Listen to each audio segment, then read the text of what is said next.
So right now in this part, I want to focus on elements. And elements, of course, are represented using a periodic table. Dun, dun, dun. So each one of these boxes represents a different element. And the periodic table is our friend. And we're going to do, I want you to become kind of acquainted with how it's arranged.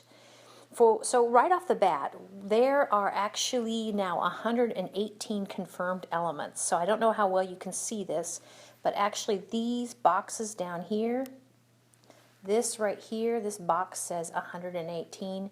And I'll go ahead and tell you that those numbers, actually the 118 means the number of protons. Okay, so there are actually now 118 elements as of this summer. That's kind of fun.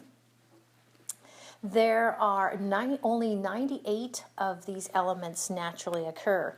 And I like this periodic table I got off the internet because actually, I don't know if you can see this, but it says that the ones in white, here's white and these are white. The ones in white actually are man-made, synthetically prepared.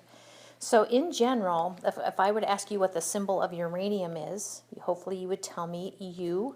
So here we have uranium. Anything heavier than uranium is actually not stable enough to have been around since the formation of our solar system. So anyway, so synthetically, there's only 98 of them that occur in nature. That is so cool. I like this periodic table too because it's color-coded, and it might be hard for you to see, but if the element is in black, that means under normal pressures and temperatures of the Earth, it's a solid. If it's in blue, that means it's a liquid. If it's in red, it means it's a gas. So right off the bat, you can see that we only have a handful of liquids. We have mercury. Never play with liquid mercury, but I have before as a kid. And then we have bromine. Those are the two liquids. We have a bunch of solids, and then we have just kind of a handful of gases. So you can kind of see in red, those are our gases. That is so cool. One of the important things that we're going to talk about coming up soon is this idea of, you've probably all heard of metals. Well, metals in chemistry might be different than you kind of think of. And I don't know if you can see this jag between the purple and the pink over here. Okay.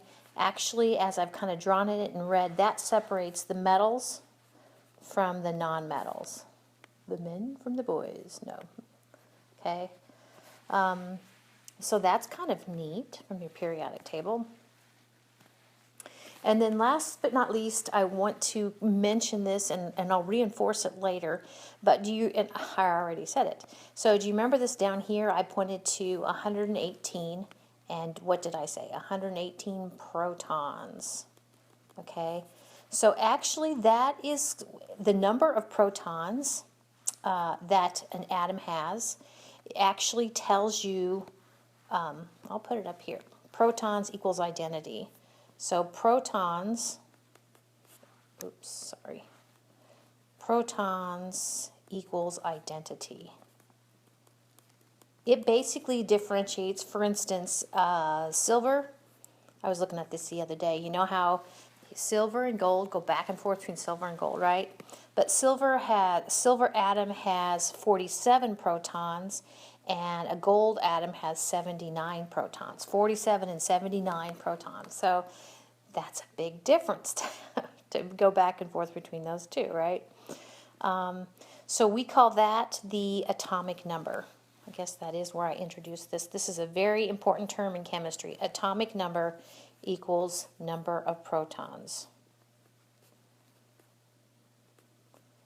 And if we take a look at your periodic table, I know it's maybe hard to see, but can you see where we have 1 proton, and then we go to 2, helium, lithium, beryllium, boron, carbon, nitrogen, oxygen, fluorine, okay?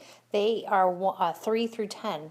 Sodium, magnesium, aluminum, silicon, argon, those actually are 11 through 18. So our periodic table is arranged, and we'll talk more about its arrangement, by increasing atomic number from left to right, by increasing number of protons in the nucleus of an atom, of the atoms.